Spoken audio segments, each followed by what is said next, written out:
Kenya Wildlife Service, in collaboration with Dabley Conservancy Rangers and the Kenya Police, have intercepted poachers with 2 vehicles ferrying giraffe meat at Dabley in Wajir South constituency. Speaking to Kalsan Media, Kenya Wildlife Service Wajir County Ranger Kirimi Mbaka confirmed the arrest of the 3 poachers. Juzi usiku na confirm ya kwamba tumeshika wawindaji watatu au watu watatu. Moja ni former AP mwenye alifutwa kazi na yeye ndio mastermind ya wawindaji katika Wajir South, na pia kuna 1 local ya Wajir South na 1 Somali national. Hawa ndio walishikwa. Mr. Mbaka confirmed the 3 are part of a larger gang of poachers that have become very notorious around Wajir County, while also appreciating Dabley Conservancy Rangers for their tremendous help in nabbing these culprits. Wawindaji watatu ambao ni notorious area ya Wajir South walishikwa wakifanya mambo ya windaji, na wakashikwa na nyama ya twiga kiasi ya twiga 2 na wakaweza kuletwa hapa. Wakati wameletwa hapa, tumembuka hawa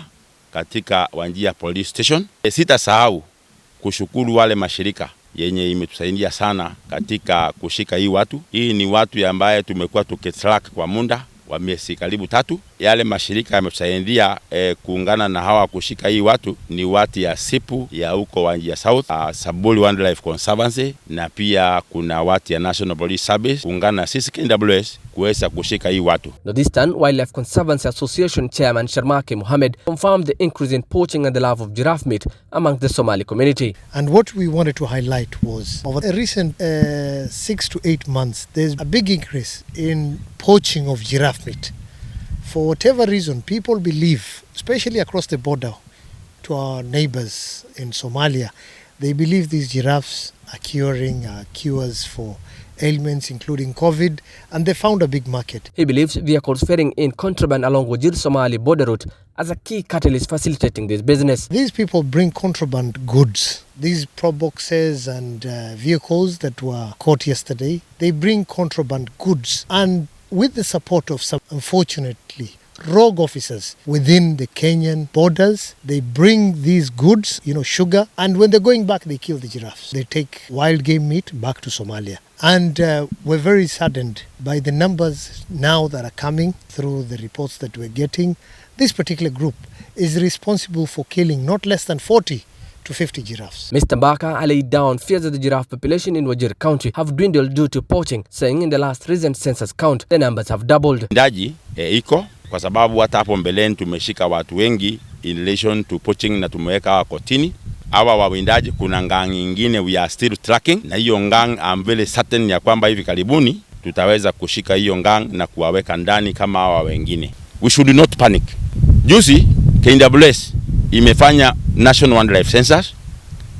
The census now results are out. Luckily, Wajir ukiangalia twiga ni kama zimesaana double in the last 10 years. Ile kitu tutaweka bindi ni kuhakikisha kwamba tumeungana sisi wote tuweze kuchika hii watu wenye wanaua twiga na tuweze kuwafungulia mashtaka na wawekwe ndani na wafungwe. Now we are not going to relent. The chair, Northeastern Wildlife Conservancy, now calls upon the government to step up anti-poaching efforts in the region in order to support the communities and the wildlife at large. They are already reeling from the effects of climate change and drought.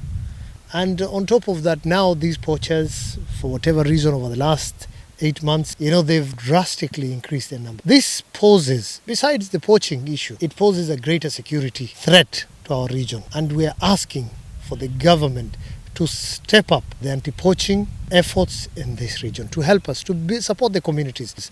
And I'm asking for the government to put in enough resources. For example, where we are now, this is the KWS headquarters in Wajir. It's an area of not less than 56,000 square kilometers and covering, 2 borders. Why can't the government allocate KWS more resources? Because these animals are here. Elephants used to roam around here. Not many years ago, 25 years, 30 years ago, elephants were here. People who are hurt or who are injured by these animals are still alive. The elephants and the rhinos.